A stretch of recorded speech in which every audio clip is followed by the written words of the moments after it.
Hello, Mark. My name is Tech. I'm in the freshman class in NCUE. My student number is S04410111. Today I'm going to read the speech which is given by Melissa Fleming about carrying 500 refugees sunk at the sea, the story of two survivors. Every day, I listen to harrowing stories of people fleeing for their lives across dangerous borders and unfriendly seas.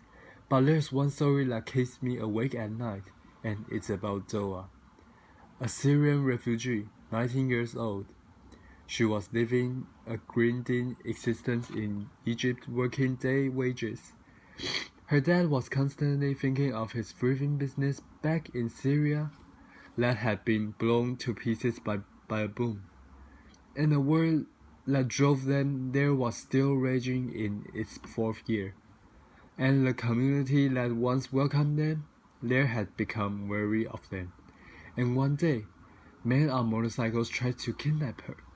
Once an aspiring student thinking only of her future, now was scared all the time. But she was also full of hope, because she was in love with a fellow Syrian refugee named Bassem. Bassem was also struggling in Egypt, and he said to Doa, "Let's go to Europe. Seek asylum, safety. I will work. You can study." The promise of a new life. And he asked her father for her hand in marriage, but they knew to get to Europe they had to risk their lives. Traveling across the Mediterranean Sea, putting their hands in smugglers' notorious for their cruelty. And Doa was terrified of the water. She always has been. She never learned to swim. It was August that year, and already 2,000 people had died trying to cross the Mediterranean. But Doa knew of a friend who had made it all the way to northern Europe, and she thought, maybe we can too. So, she asked her parents if they could go, and after a painful discussion, they consented, and Bassem paid his entire life savings, $2,500 each, to the smugglers. It was a Saturday morning when the call came, and they were taken by a bus to a beach, hundreds of people on the beach. They were taken then by small boats onto an old fishing boat. 500 of them crammed onto that boat. 300 below, 500 above. There were Syrians, Palestinians, Africans, Muslims, and Christians. 100 children, including Sandra, little Sandra, 6 years old, and Massa, 18 months. There were families on that boat, crammed together shoulder to shoulder, feet to feet. Doa was sitting with her legs crammed up to her chest, Bassem holding her hand. They too on the water. They were sick with worry and sick to their stomachs from the rough sea. Day 3, Doa had a premonition, and she said to Bassem, "I fear we are not going to make it. I fear that boat is going to sink." And Bassem said to her, "Please be patient. We will make it to Sweden. We will get married and we will have a future." Day 4, the passengers were getting agitated. They asked the captain, "When will we get there?" He told them to shut up, and he insulted them. He said, "In 16 hours we will reach the shores of Italy." They were weak and weary. Soon they saw a boat approach, a smaller boat, 10 men on board, who started shouting at them, hurling insults, throwing sticks, asking them to disembark, and get on the smaller, more unseaworthy boat. The parents were terrified for their children, and they collectively refused the disembark. So, the boat sped away in anger, and a half an hour later came back and started deliberately ramming a hole in the side of Doa's boat, just below where she and Bassem were sitting, and she heard how they yelled, "Let the fish eat your flesh." and they started laughing as the boat capsized and sank. The 300 people below deck were doomed. Doa was holding on the side of the boat as it sank, and watched in horror as a small children was cut to pieces by the propeller. Bosom said to her, "Please let go, or you'll be swept in and the propeller will kill you too. And remember, she can't swim." But she let go and she started moving her arms and her legs, thinking, "This is swimming." And miraculously, Bosom found a life ring. It was one of those children's rings that they used to play in swimming pools and on calm seas. And Doa climbed onto the ring.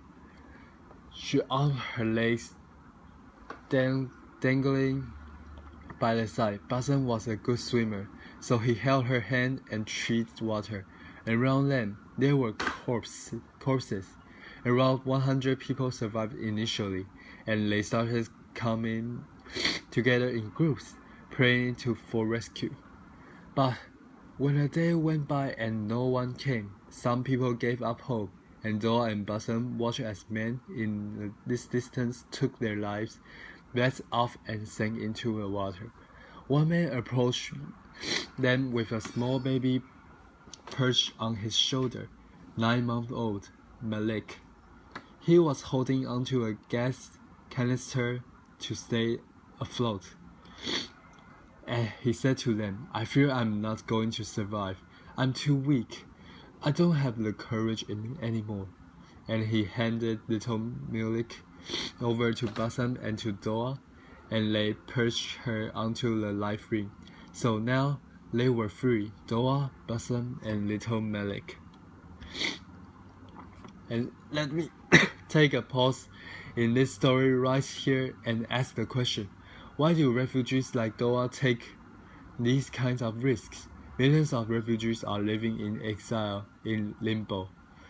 They are living in countries fleeing from a war that has been raging for 4 years.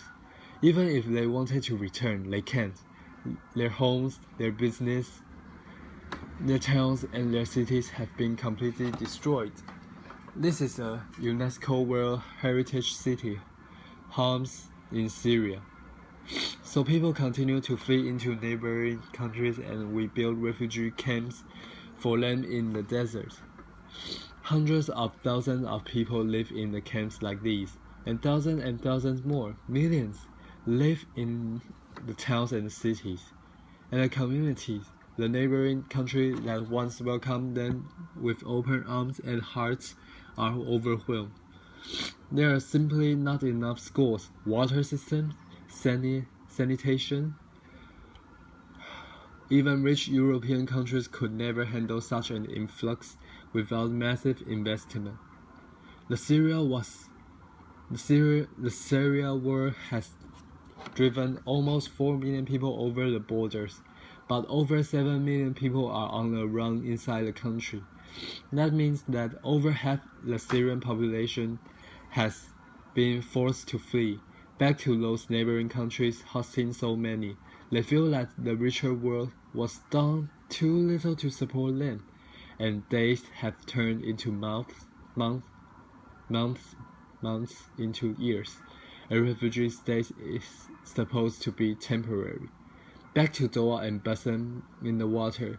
It was their second day, and Bosom was getting very weak, and now it was Doa's turn to say to Bosom, my love, please hold on the hope to our future. We will make it." And he said to her, "I'm sorry, my love, that I put you in this situation. I have never loved anyone as much as I love you." And he released himself into the water, and Doa watched as the love of her life shone before her eyes. Later that day, a mother came up to Doa with her small 18-month-old daughter, Masa. This was the little girl I showed you in the picture earlier, with the life vest. Her older sister Sandra had just joined, and her mother knew she had to do everything in her power to save her daughter. And she said to Doa, Please take this child. Let her be part of you. I will not survive. And then she went away and drowned. So Doa, the 19-year-old refugee who was terrified on the water, who couldn't swim, found herself in charge of two little baby kids, and they were thirsty, and they were hungry, and they were agitated. And she tried her best to amuse them, to sing to them, to say words of them from the quarrel around them. The bodies were bloating and turning black. The sun was blazing during the day. At night, there was a cold moon and fog. It was very frightening. On the fourth day in the water, this is how Doa probably looked on the ring with her two children.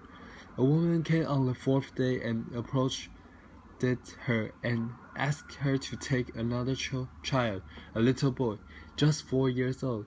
When Doa took the little boy and the mother drowned, she said to the sobbing child, "She just went away to find you water and food." But his heart soon stopped it, and Doa had to release the little boy into the water. Later that day, she looked up into the sky with hope, because she saw two planes crossing in the sky, and she waved her arms, hoping they would see her, but the planes were soon gone. But that afternoon, as the sun was going down, she saw a boat, a merchant vessel, and she said, "Please, God, let them rescue me." She waved her arms, and she felt like she shouted for about 2 hours, and it had become dark. But finally, the searchlights found her, and they extended a rope. Astonished to see a woman clutching onto two babies, they pulled them onto the boat. They got oxygen and blankets, and a Greek helicopter came to pick them up and take them to the island of Crete. But Doa looked down and asked, "What of Malik?" And they told her the little boy did not survive. She drew her last breath in the boat's clinic. But Doa was sure that as they had been pulled up onto the rescue boat, that little baby girl had been smiling. Only 11 people survived that wreck of the 500. There was never an international investigation into what happened. There were some media reports about mass murder at sea, a terrible tragedy, but that was only for 1 day, and then the news cycle moved on. Meanwhile, in a pediatric hospital on Crete, little Masa was on the edge of death. She was really dehydrated. Her kidneys were failing. Her glucose levels were dangerously low. The doctors did everything in their medical power to save them, and the Greek nurses never left her side, holding her, hugging her, saying her words. My colleagues also visited and said pretty words to her in Arabic. Amazingly, little Masa survived, and soon the Greek press started reporting about the miracle baby, who had survived 4 days in the water without food and anything to drink, and offers to adopt her came from all over the country. And meanwhile, Doa was in another hospital on Crete, thin, dehydrated. An Egyptian family took her into their home as soon as she was released. And soon words went around about Doa's survival, and a phone number was published on Facebook. Messages started coming in. "Doa, do you know what happened to my brother, my sister, my parents, my friends? Do you know if they survived?" One of those messages said, "I believe you saved my little niece, Masa." And it had this photo. This was from Masa's uncle, a Syrian refugee who had made it to Sweden with his family, and also Masa's older sister. Soon, we hope, Masa will be reunited with him in Sweden, and until then, she's being cared for in a beautiful orphanage in Athens. And Doa, Well, word went around about her survival too, and the media wrote about this light woman and couldn't imagine how she could survive all this time under such conditions in the sea, and still save another life. The Academy of Athens, one of Greece's most prestigious institutions, gave her an award of bravery, and she deserves all that praises. And she deserves a second chance, but she wanted still go to Sweden. She wants to reunite with her family there. She wants to bring her mother and her father and her younger siblings away from Egypt there as well. And I believe she will succeed. She wants to become a lawyer or a politician or something that can help fight injustice. She's an extraordinary survivor. But I have to ask, what if she didn't have to take this risk? Why did she have to go through all that? Why wasn't there a legal way for her to study in Europe? Why couldn't Masa have taken an airplane to Sweden? Why couldn't Bassam have found work? Why is there no massive resettlement program for Syrian refugees, the victims of the worst war of our times? The world did this for the Vietnamese in the 1970s. Why not now? Why is there so little investment in the neighboring countries hosting so many refugees? And why, the root question, is so little being done to stop the war, the persecution and the poverty that is driving so many people to the shores of Europe? Until these issues are resolved, people will continue to take the seas and to seek safety and asylum. And what happened next? Well, that is largely Europe's choice, and I understand the public fear.